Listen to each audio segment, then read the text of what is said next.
দাবিটা কি বলেন তো? আমরা এই বিচার চাই, এই সুষ্ঠু বিচার চাই আমরা।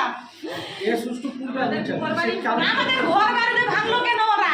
ওরা কেন ঘর বাড়ি ভাঙলো? কি কারণে? মামলা তো এখন চলমান, আইনে কোর্টে তো চলমান আছে এখন।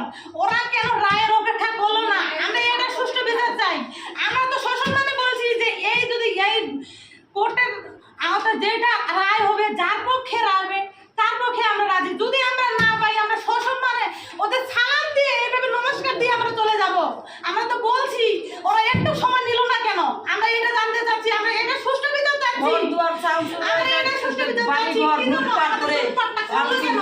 আজ আমাদের লুটপাটের এই ক্ষতিপূরণ আমাদের দিবে কে? কে দিবে? ইউসুফ খান দিবে? দিবে না তো? না ওমর খান দিবে? ওমর খান তো দিবে না। আমাদের ভাঙচুর কি দিবে? সরকারও দিবে না। সরকার থেকে আস্তে আস্তে বহুক্ষণ আমরা তাতে কি খাবো? মরবো না? আমি শান্তি চাই। মরবো তাতে? বলেন, মরবো? বলেন কি আমাদের সাহায্য করতেছে? বলেন আমাদের দুধে থেকে না খাওয়া আমাদের কি দিছে? একটা পুরো চাল দিছে কেউ আমাদের? দিছে বলেন? দিদি রাইডার ডাক নাম্বার পর্যন্ত রাজনীতি হবে আছে